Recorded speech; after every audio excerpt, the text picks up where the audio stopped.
Charting Toward Intimacy covers mature topics. Listener discretion is advised. In this episode, we are diving into edging, a powerful technique that can help you finally reach orgasm, make sex more comfortable, make sex more pleasurable, and even help you sync climaxes with your spouse. You're going to learn how to pursue arousal without pressure, extend intimacy, extend foreplay, extend sex, and bring more fun and unity into sex by using edging. Welcome to Charting Toward Intimacy, the podcast for Catholic women that helps you improve your sex life, strengthen your marriage, and embrace God's design for love. My name is Ellen Holloway. Let's get started. All right, so edging. What is edging? Edging means that your spouse is going to stimulate you up to kind of like the point of orgasm, but you're going to actually stop before you kind of cross that threshold into orgasm.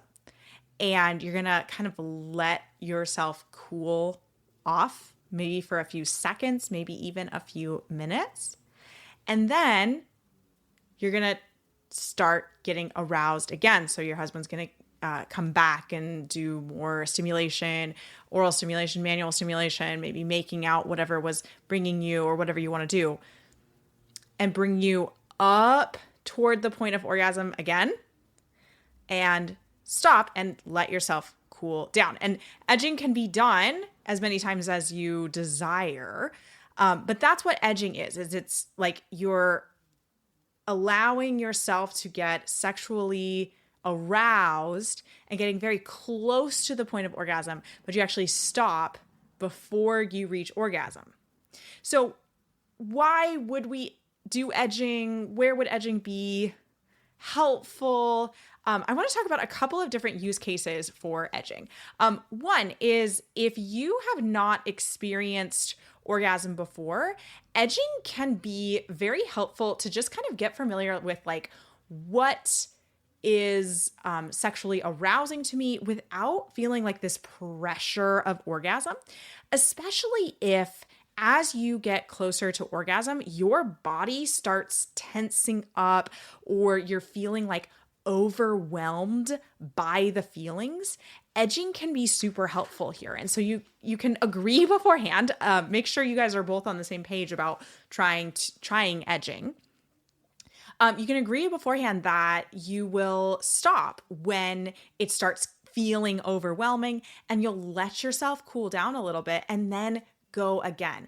And this can help kind of build up. Again, if you have that feeling of like overwhelm, an overwhelm of like nerves, like an overwhelm of sensation, like it just feels like too much, edging can be really helpful to kind of like push yourself toward orgasm and make it possible for you.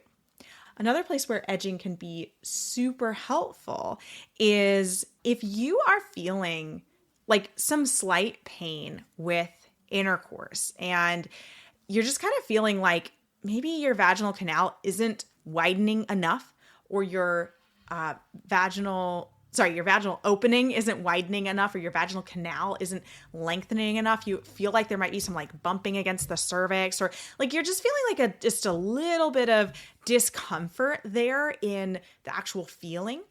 Edging can be really helpful in allowing your body more time to flow more blood to that area and prepare more. Because sometimes your arousal curve, the time it takes you to get aroused enough for orgasm, isn't actually enough time for your body to really prepare for intercourse.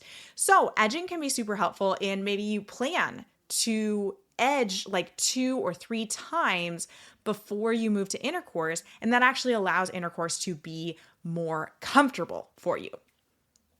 Another place where edging can be super helpful is if you guys are trying to have an orgasm at the same time. If you're trying to have a mutual orgasm, edging can be very helpful in that the focus during foreplay is edging the woman toward orgasm, and then you stop right before she reaches orgasm and move immediately into intercourse and potentially follow that same curve. Or since she is highly aroused, now that like act of intercourse is actually pleasurable to her. The movements in intercourse are actually hitting spots that are actually engaging the clitoris and allowing intercourse to be pleasurable. And that can lead you toward that mutual orgasm, that orgasm at the same time. So those are just a couple of places where edging can be helpful. Edging can also just be very fun. It can be a lot of fun to kind of lengthen sex. Like if you and your spouse are kind of feeling like sex doesn't really take that long and you want it to take longer, edging can be a great way to kind of allow it to take longer. Because what often happens with men and women is that once you have reached orgasm, you're kind of like, okay, well, you have that sense of completeness, you're kind of done, right? So the best way to lengthen sex and make it longer is to increase that time before orgasm. And so edging can help with that, of just kind of edging toward that orgasm. Now, a couple of cautions with edging. It can be done to either the man or the woman. Now, edging for the woman, there isn't much of a caution here, because the woman's orgasm can happen during foreplay, and that's okay. So the issue with edging is that you do have to stop before you reach that orgasm point.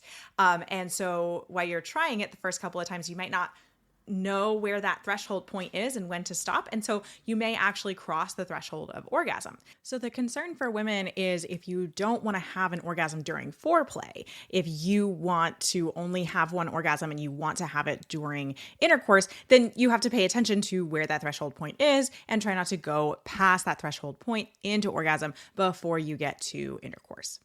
Now, the caution really lies on the men's side, because as I have talked about in previous episodes before, and you can just go and look at the episodes that I have on the morality of orgasms or the morality of foreplay, the man's orgasm has to happen during intercourse. And this is to protect the procreative possibility of the act. It is to keep the natural design of the act that is unitive and procreative. We have the physical unity, we have the procreative possibility. And so the man's orgasm needs to happen during intercourse. And so if you are, as a couple, if you are edging the man toward orgasm, you need to be very diligent in making sure that you don't accidentally cross that threshold into orgasm before you reach intercourse. And so you need to make sure that you have really strong communication, and make sure that, maybe you have a signal or something in case the man starts getting very close to orgasm and you need to move quickly into intercourse. Those are the main, cautions or concerns with edging. I hope that this has helped you. I hope that you give edging a try. And if it is helpful to you and makes sex more enjoyable and unitive and pleasurable, then that is wonderful. Thanks so much for listening. If you're ready to stop feeling confused or discouraged about sex and finally understand how God designed your body for real, beautiful pleasure, you need to check out the Orgasm course for Catholic women. I'll teach you the tools and the mindset you need to experience the intimacy you were made for, all deeply rooted in Catholic Church teaching. Head over to vinesandfullbloom.com/orgasm, and I'll see you inside.